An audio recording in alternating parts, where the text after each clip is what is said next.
وقال تعالى في مقام آخر: يا أيها الذين آمنوا إذا نودي للصلاة من يوم الجمعة فاسعوا إلى ذكر الله وذروا البيع ذلكم خير لكم إن كنتم تعلمون. صدق الله العظيم وصدق رسوله النبي الكريم الأمين ونحن على ذلك لمن الشاهدين والشاكرين والحمد لله رب العالمين. میرے واجب الاحترام دوستوں، بزرگوں اور نوجوان ساتھیوں، آج رمضان المبارک کا آخری جمعہ ہے، جسے ہم جمعۃ الوداع کہتے ہیں۔ پہلے رمضان کی آمد تھی، اب یہ ہم سے رخصت ہو رہا ہے۔ میں مختصراً اسی حوالے سے 2-4 باتیں عرض کروں گا کہ سب سے پہلے تو یہ جو جمعۃ المبارک کا دن ہے، یہ اللہ رب العزت نے ہمیں ایک بہت بڑی عظمت اور نعمت عطا فرمائی ہے، کیونکہ اللہ رب العزت نے اس جمعہ کے دن کے اندر بہت سارے ایسی کمالات اور ایسی تاریخ رکھ دی ہے، اور حضور اکرم صلی اللہ علیہ وسلم فرماتے ہیں کہ جتنے بھی نبی آئے اس دنیا کے اندر، رب کائنات نے انہیں ایک دن مقرر کر دیا عبادت کے لیے، اور اس امت کو اللہ رب العزت نے جمعۃ المبارک کا دن دیا۔ اب باقی جو امتیں آئیں، عیسائیوں کو اللہ نے ہفتے کا دن دیا، یہودیوں کو اللہ نے اتوار کا دن دیا، اور اسی طرح مسلمانوں کو اللہ رب العزت نے جمعہ کا دن دیا۔ اور حضور فرماتے ہیں کہ فیہ خلق آدم، کہ اللہ نے جب آدم کو پیدا کیا تو جمعہ کا دن تھا۔ فیہ نفخ آدم، کہ جب آدم کے اندر روح پھونکی گئی تو جمعہ کا دن تھا۔ جب آدم کو سجدے کے لیے کہا، آدم کے آگے سجدے کے لیے فرشتوں کو کہا تو جمعہ کا دن تھا۔ آدم کی جب گارا بنایا، مٹی بنائی، تو اس وقت بھی جمعہ کا دن تھا۔ جب آدم علیہ السلام کو زمین پر بھیجا تو اس وقت بھی جمعہ کا دن تھا۔ اور جب حضرت نوح علیہ السلام کو آگ سے نجات ملی، اس دن جمعہ کا دن تھا۔ حضرت نوح علیہ السلام نے جب کعبۃ اللہ تعمیر کیا، وہ بھی جمعہ کا دن تھا۔ جب حضرت یوسف علیہ السلام کنویں سے نجات ملی ان کو، تو وہ بھی جمعہ کا دن تھا۔ اسی طرح حضور علیہ السلام فرماتے ہیں کہ جب میری امت کو اللہ رب العزت نے انعام دینا چاہا تو وہ جمعہ کے دن کی صورت میں دیا۔ اسی طرح تاریخ کو اگر دیکھیں، حضرت حیدر کرار رضی اللہ تعالیٰ عنہ کی شہادت وہ بھی جمعہ کے دن ہوئی، اور اسی طرح حضور کے بیٹے حضرت ابراہیم کی وفات بھی جمعہ کے دن ہوئی، حضرت فاطمہ الزہرا کی وفات بھی جمعہ کے دن ہوئی۔ اللہ نے جمعۃ المبارک کو ہمارے لیے بہت بڑی عظمت قرار دیا، بڑی نعمت عطا کی۔ اور جمعہ کا دن یہ جو ہے، حضرت طیب رحمۃ اللہ علیہ لکھتے ہیں کہ یہ اللہ نے اسے میدان مزید کی ایک شکل دے دی ہے، کہ جب ہم جمعہ کے دن اکٹھے ہوتے ہیں، جمعہ کا مطلب ہے جمع ہونا، جمع سے ہے، یعنی جمع ہونا، اکٹھے ہونا۔ اور کل قیامت کے روز جب اللہ ہمیں جنت میں بھیجیں گے، جنت میں ہم جانے کے بعد اللہ بلائیں گے جنتیوں کو، کہیں گے کہ میں نے تمہیں نعمتیں دی ہیں، تمہیں ہر چیز دی ہے، بتاؤ اور بھی ابھی تمہیں کوئی چیز کی ضرورت ہے کہ نہیں؟ وہ جنتی لوگ کہیں گے اللہ تو نے ہر نعمت عطا کی ہے، ہر ہمیں سہولت دی ہے، اپنی رفاقت دی ہے، اب ہمیں کسی چیز کی ضرورت نہیں ہے۔ پھر اللہ خود فرمائیں گے نہیں، تمہیں ابھی ایک چیز کی ضرورت ہے۔ پوچھیں گے اللہ کیا ہے؟ اللہ فرمائیں گے میں نہیں بتاتا، جاؤ اپنے ان علماء سے پوچھو، اپنے ان خطباء سے پوچھو جن کے سامنے، جن کے پیچھے تم جمعہ پڑھتے تھے۔ وہ پھر اپنے علماء کے پاس آئیں گے۔ حدیث میں آتا ہے کہ جب ہم جائیں گے ان سے پوچھیں گے تو وہ کہیں گے کہ جاؤ اللہ سے کہو کہ اللہ ہمیں اپنا دیدار نصیب کر۔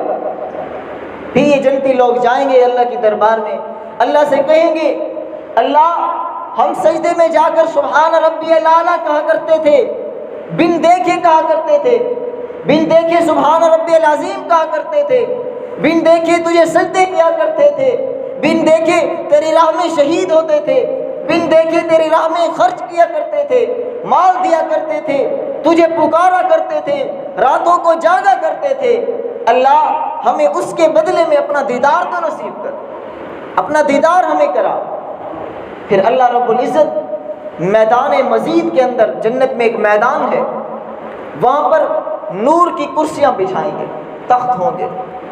سب سے پہلے آگے آگے اپنے ان نبیوں کے، رسولوں کے تخت ہوں گے، ان کے بعد صحابہ کے، پھر ان کے بعد ان لوگوں کے تخت ہوں گے جو جمعہ کی نماز ادا کرتے تھے، جمعہ کے اندر جمع ہوتے تھے، خطبہ سنتے تھے۔ اور فرماتے ہیں کہ جو لوگ جمعہ کے دن سب سے پہلے آتے ہیں اور اپنے خطیب کے نزدیک بیٹھتے ہیں، وہ کل قیامت کے روز اللہ رب العزت کے دیدار کے وقت بھی سب سے آگے، صحابہ کے بعد سب سے پہلے انہی کے تخت ہوں۔ تو اسی لیے سب سے پہلے آنا چاہیے ہمیں جمعہ کے دن۔ اور اسی طرح یہ جمعۃ الوداع ایک بہت، ہم اسے اس طرح کہتے ہیں کہ یہ وداع ہو رہا ہے ہم سے، رمضان المبارک۔ اس کا مطلب کیا ہے کہ یہ پھر کبھی نہیں آئے گا، آئے گا تو ضرور، لیکن پتہ نہیں کہ ہم بھی ہوں گے کہ نہیں، ہم ہوں گے کہ نہیں۔ اب دیکھیں کتنے لوگ پچھلے سال ہمارے ساتھ موجود تھے، لیکن وہ اب قبروں کی زینت بن چکے ہیں، ان کا ٹھکانہ اب قبر بن چکی ہے۔ اسی لیے اسے کہتے ہیں کہ جمعۃ الوداع، اس کو اس طرح ہمیں لینا چاہیے کہ ہمیں اس طرح اس پر عمل کرنا چاہیے، اس میں اللہ سے مانگنا چاہیے کہ پتہ نہیں آگے ہمارے لیے یہ ہے کہ نہیں۔ اور اللہ رب العزت نے جمعۃ الوداع اس لیے کہا، حضور نے اس کی اہمیت اس لیے بتائی کہ جب ہمارے پاس کوئی مہمان آتا ہے تو ہم اس کا استقبال کرتے ہیں، بڑا ذوق سے، بڑا شوق سے استقبال کرتے ہیں۔ پھر جب وہ رخصت ہونے لگتا ہے تو پھر ہمیں اسے اچھی طریقے سے رخصت کرتے ہیں، اسے اپنے علاقے سے جب وہ جا رہا ہوتا ہے ہمارے علاقے سے تو ہم اسے بس اسٹینڈ پر چھوڑ کے آتے ہیں۔ اور اسی طرح جب کوئی اس دنیا سے رخصت ہو رہا ہوتا ہے، اس دنیا سے جا رہا ہوتا ہے، ہم اسے کفن دیتے ہیں، نہلاتے ہیں، خوشبو دیتے ہیں۔ یہ کیوں خوشبو دے رہے ہیں؟ کیا ہمیں خوشی ہے کہ وہ جا رہا ہے؟ خوشی نہیں ہوتی، بلکہ اس کا تقدس، اس کی عظمت کو بتانے کے لیے، ظاہر کرنے کے لیے ہم اس کو یہ کرتے ہیں، اسے نہلا رہے ہوتے ہیں، اسے کفن پہنا رہے ہوتے ہیں۔ اگر کوئی ولی اللہ، کوئی اللہ والا مر جائے، اس دنیا سے چلا جائے، تو ہم اعلان کرتے ہیں کہ اس کا جنازہ وہ پڑھائے جو بڑا عالم ہو، بڑا سنتوں کا پابند ہو۔ ہم اسے بلاتے ہیں کہ جو نیک ہو، پھر اسے خوشبو لگاتے ہیں، ایسی خوشبو کہ جو دنیا میں زیادہ نہ لگتی ہو، بڑی اعلیٰ قسم کی خوشبو لگاتے ہیں، بڑا اعلیٰ قسم کا کفن پہناتے ہیں، جنازہ پڑھتے ہیں، اس کا تقدس کرتے ہیں۔ یہ کیوں؟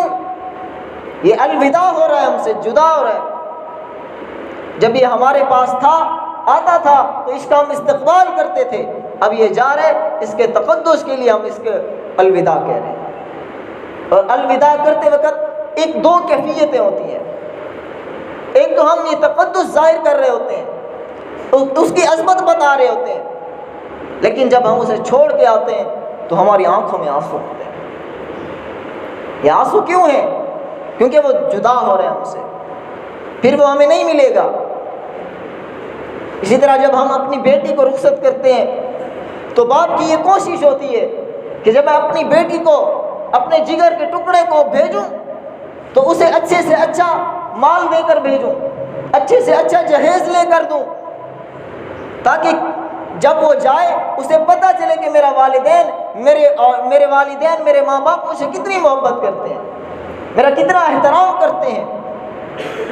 اسے الوداع کرتے وقت ہم اس کو اپنا تقدس، اپنے دل کے اندر جو احترام ہے وہ ظاہر کرنے کے لیے کر رہے ہوتے ہیں.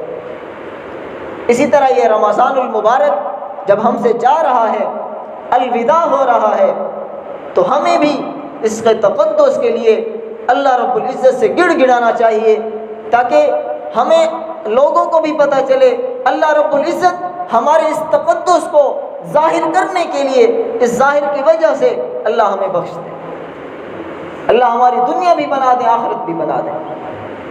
اس کی وجہ صرف یہ ہے. اور اس کے بعد ایک دن آتا ہے شوال کا پہلا دن، جسے ہم عید کہتے ہیں. اور حضور نے فرمایا، جب حضور مدینے کی طرف تشریف لے گئے ہجرت کر کے، تو وہاں بتایا گیا کہ یہاں کے جو لوگ ہیں یہ سال میں 2 دن خوشیاں مناتے ہیں، گھوڑے دوڑاتے ہیں. تو حضور نے فرمایا کہ یہ جاہلانہ کام ہے. اللہ نے میری امت کو جو دن دیے ہیں، فرمایا وہ شوال المکرم کا پہلا دن، رمضان کی تکمیل کے جو بعد آتا ہے، اور اس کے بعد ذی الحجہ کی 10ویں تاریخ، یہ اللہ نے میری امت کو دیے ہیں. اور فرمایا کہ لِكُلِّ قَوْمٍ عِيدًا بَهَذَا عِيدُنَا، اللہ نے ہر قوم کو عید دی ہے، خوشی کے دن دیے ہیں، لیکن میری امت کو جو عید دی ہے وہ یہ 2 دن ہے. اور فرمایا کہ اس سے سب سے افضل جو دن ہے، وہ بڑا دن، فرمایا عید الفطر کا دن ہے. کیونکہ جب انسان اللہ رب العزت کی دربار میں عید کے دن پیش ہوتا ہے، عید کا مطلب عود سے ہے، عود کا مطلب ہوتا ہے لوٹنا، یعنی بار بار لوٹنا، ہر سال آتی ہے یہ. اور ایک مطلب ہے خوشی، کیونکہ اس دن خوشی مناتا ہے مسلمان کی خوشی کا دن ہوتا ہے. اور سوال ہوتا ہے کہ بھئی ہم سے تو رمضان المبارک جا رہا ہے، بڑی عظمتوں والا مہینہ، بڑے تقدس والا مہینہ، بڑی برکتوں والا مہینہ، بڑی نعمتوں والا مہینہ جا رہا ہے، اور ہم خوشی منا رہے ہیں. خوشی کیوں منا رہے ہیں؟ یہ ذہن میں سوال آتا ہے کہ جس میں اللہ رب العزت نے ہمیں بہت ساری نعمتیں دی. حضور فرماتے ہیں کہ اگر تمہیں پتہ چل جائے کہ اللہ رب العزت رمضان کے مہینے کے اندر کتنی نعمتیں دیتے ہیں تمہیں، کتنی تم پر اللہ رب العزت کی نعمتوں کی بارش ہوتی ہے، تو تم تمنا کرو گے کہ پورا سال رمضان رہے. اور جب یہ جا رہا ہے، اس کے اختتام میں تم خوشی مناتے ہو. یہ خوشی کیوں مناتے ہو؟ یہ اس لیے خوشی مناتے ہیں کہ یہ ہم سے جا رہا ہے، اس لیے نہیں مناتے، بلکہ اس لیے مناتے ہیں کہ ہم نے اس کو پورا پایا ہے. اللہ نے ہمیں توفیق دی کہ ہم نے روزے رکھے، اللہ نے اس کا شکریہ ادا کرتے ہیں کہ ہم نے تراویح پڑھی، تلاوت کی، ذکر کیا، نمازیں ادا کی. یہ خوشی صرف اس لیے ہوتی ہے. اور جب عید کا دن آتا ہے، اللہ کہتے ہیں کہ تم نے پورا مہینہ روزہ رکھا، پورا مہینہ بھوکے رہے ہو. اب جب عید کا دن آیا، صبح اٹھو، نماز پڑھو. اب تمہیں اشراق پڑھنے کی ضرورت نہیں ہے، وہاں پر بیٹھنے کی ضرورت نہیں ہے، بلکہ اٹھو، تیاری کرو، اچھے کپڑے پہنو، خوشبو لگاؤ، اور پھر میرے دربار میں آ کر مجھ سے میرے سامنے طلب کرو. اب جمعہ کے دن ہم کیا کرتے ہیں کہ پہلے خطبہ ہوتا ہے، پھر نماز ہوتی ہے. لیکن اللہ فرماتے ہیں جب عید کا دن آیا ہے، یہ ایسی خوشی کا دن ہے میری امت، میری بندوں کے لیے کہ یہ خطبہ بعد میں پڑھیں گے، پہلے آ کر میرے دربار میں جھکیں، زائد تکبیریں کہیں، میری کبریائی بیان کریں، میرے سامنے گڑ گڑائیں اور میرا شکریہ ادا کریں کہ اللہ نے یہ رمضان کا مہینہ، برکتوں والا مہینہ، جس میں لیلۃ القدر جیسی 1000 مہینے سے بہتر رات، اعتکاف جیسی نعمت اللہ نے ہمیں عطا کی ہے اور ہم نے اسے پایا ہے، اب اللہ کا شکریہ ادا کر کے اس کا ہم جزا اللہ سے دیں۔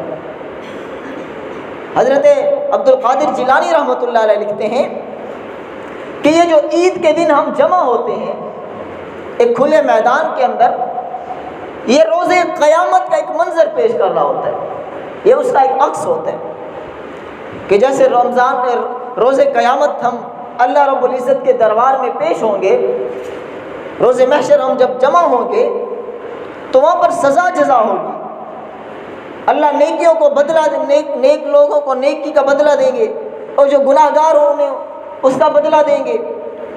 تو رمضان المبارک کے مہینے کے ختم ہونے پر شوال کا جو دن آتا ہے، عید کا دن، ہم جب جمع ہوتے ہیں اللہ ہمیں بھی جزا دیتے ہیں، جس نے روزے رکھے ہوتے ہیں، جس نے تراویح پڑھی ہوتی ہے، تلاوت کی ہوتی ہے، اللہ کے احکامات کو پورا کیا ہوتا ہے، اس مہینے کے اندر نعمتوں کو لینے کی کوشش کی ہوتی ہے، اللہ اسے جزا دیتے ہیں اور وہ جنت کی ٹکٹ لے کر گھر کو جاتا ہے۔ اور جو بدبخت اس مہینے کے اندر روزے نہیں رکھتا، اللہ کے احکامات کو پورا نہیں کرتا، اللہ کی نعمتوں کو لینے کی کوشش نہیں کرتا، فرمایا کہ وہ پھر جہنم کی ٹکٹ لے کے جاتا ہے۔ اور یہ ایک عمومی بات ہے کہ جو شخص رمضان کے روزے رکھتا ہے، عید کے دن اس کا چہرہ روشن کی طرح چمک رہا ہوتا ہے، ایک نور ہوتا ہے۔ اور جو شخص اس مہینے میں اللہ کے احکامات کو پورا نہیں کرتا، روزے نہیں رکھتا، تو جتنا بھی اچھے کپڑے پہن کے آئے، جتنا سج سنور کے آئے، لیکن اللہ کے فرشتے اس پر لعنت بھیج رہے ہوتے ہیں، اللہ کی لعنت اس پہ برس رہی ہوتی ہے۔ جب جاتے ہیں اور جب واپس آتے ہیں تو کچھ لوگ وہ ہوتے ہیں جو اللہ کی رحمتوں کو لے کر گھر آتے ہیں اور کچھ لوگ وہ ہوتے ہیں جو اللہ کی لعنت کو لے کر آتے ہیں۔ اور اللہ رب العزت یہ جو الوداع کا جمعہ ہے، ہم سے کچھ ہی لمحات کے بعد یہ مہینہ رخصت ہو جائے گا، یہ مہینہ چلا جائے گا۔ ہمیں کوشش یہ کرنی ہے کہ اللہ رب العزت سے گڑ گڑانا ہے، دعائیں کرنی ہیں، اللہ سے معافی طلب کرنی ہے کہ اللہ ہم بھول چکے تھے، ہم نے اس کی پوری طرح ہم نے عزت نہیں کی، جس طرح اس کا استقبال کرنا تھا، جس طرح اسے پانا تھا ہم نہیں پا سکے۔ اب ہم تجھ سے یہی التجا کرتے ہیں کہ ہمیں اس کی تمام بھلائیاں، تمام نیکیاں، تمام برکتیں عطا فرما، اور ہمیں بھی ان لوگوں میں شامل فرما جن کو تو نے اس مہینے میں بخشش کی ہے، جن کی اللہ رب العزت اس مہینے کے اندر ہر روز صبح اور شام 70,000 لوگوں کی بخشش کرتے ہیں۔ اور جب عید کا دن آتا ہے، عید کے دن ہم جب جمع ہوتے ہیں، اللہ رب العزت کی دربار میں اللہ سے مانگتے ہیں، تو اللہ نے پورے مہینے میں جتنے لوگوں کو بخشا ہوتا ہے اتنی مقدار میں پھر اس دن اللہ معاف فرماتے ہیں لوگوں کو، اس دن بخشش کے فیصلے فرماتے ہیں۔ اور حضور اکرم صلی اللہ علیہ وسلم نے فرمایا کہ عید پڑھنے سے پہلے، عید گاہ جانے سے پہلے صدقۃ الفطر ادا کیا کر۔ فرمایا کہ جن پر زکوٰۃ واجب ہے ان پر صدقۃ الفطر بھی یہ واجب ہے۔ اور فرمایا یہ زکوٰۃ جو ہے 7.5 تولے سونا جس کے پاس ہو اس پہ زکوٰۃ واجب ہوتی ہے، یا 52.5 تولے چاندی، یا سامان اس طرح ہو گھر میں کہ جو استعمال نہیں ہوتا، جیسے ٹی وی ہو گئی اور برتن ہو گئے ایسے جو سال بھر ایسے پڑے رہتے ہیں پیٹیوں میں، استعمال نہیں ہوتے، رضائیاں ہو گئیں، اس قسم کے جو چیز ہے ان کی مالیت اگر 52.5 تولے چاندی بن جائے تو اس پہ زکوٰۃ واجب ہوتی ہے، اور اس پہ صدقۃ الفطر بھی یہ واجب ہوتا ہے۔ اور ایک حدیث کے اندر واضح حضور نے فرمایا کہ صدقۃ الفطر جو ہے یہ چھوٹے بھی دیں، بڑے بھی دیں، آزاد بھی دیں، غلام بھی دیں۔ فرمایا کہ اللہ کے رسول یہ چھوٹے کیوں دیں، غلام کیوں دیں؟ فرمایا کہ اس کی ایک وجہ تو یہ ہے کہ جب انسان صدقۃ الفطر دیتا ہے، چھوٹے بچوں کی جو بلائیاں آئی ہوتی ہیں اللہ وہ ٹال دیتے ہیں، اور بڑوں کے لیے اس لیے فرمایا کہ جب وہ روزے رکھتا ہے، رمضان المبارک کے اندر کوئی کمی کوتاہی ہو جاتی ہے، لغو باتیں ہو جاتی ہیں، نوافل زیادہ نہیں پڑھ سکتا، اللہ کے دربار میں زیادہ عمل نہیں کر سکتا، تو اللہ اس صدقہ دینے کی وجہ سے اسے معاف فرما دیتے ہیں۔ اور اسی طرح ایک فائدہ یہ بتایا کہ جب تم صدقۃ الفطر ادا کرتے ہو، دینے والے کو دیتے ہو، وہ غریب جس کی جیب میں کچھ ہوتا نہیں ہے، تمہارے اس پیسے دینے کی وجہ سے اس کی بھی عید ہو جاتی ہے، اس کی بھی خوشی ہو جاتی ہے۔ یہ دنیا دار لوگ، یہ امیر لوگ، ان کی تو روزانہ عیدیں ہوتی ہیں، یہ تو روزانہ عید کر رہے ہیں، ان کے بچوں کے پاس تو روزانہ پیسے ہوتے ہیں، ان کی جیبیں تو روزانہ بھری ہوتی ہیں۔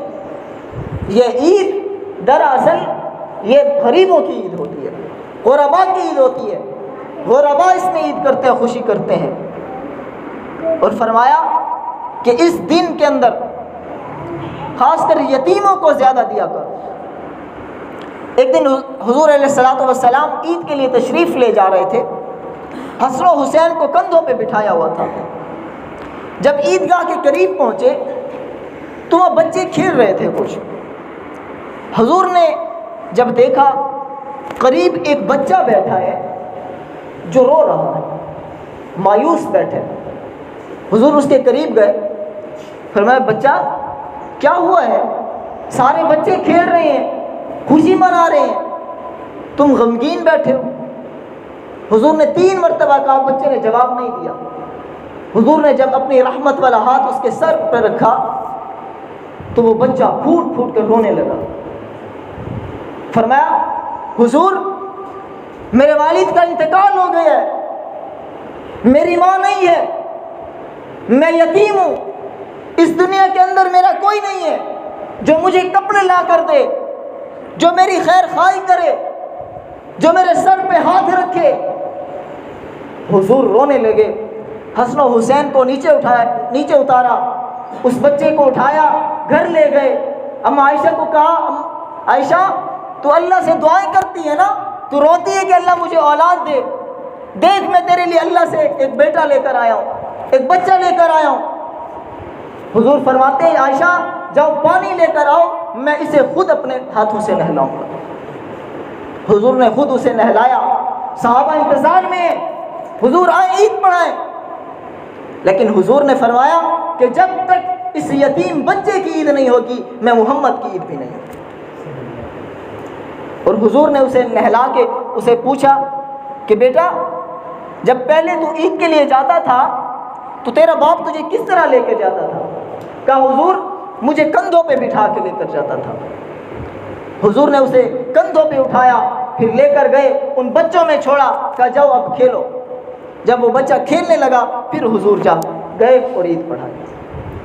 جب وہ بچہ گیا نا تو ان بچوں نے پوچھا جو باقی کھڑے تھے، انہوں نے کہا ابھی تو ادھر پریشان حال تھا، تیرے کپڑے خراب تھے، یہ کہاں سے پہن کے آیا ہے؟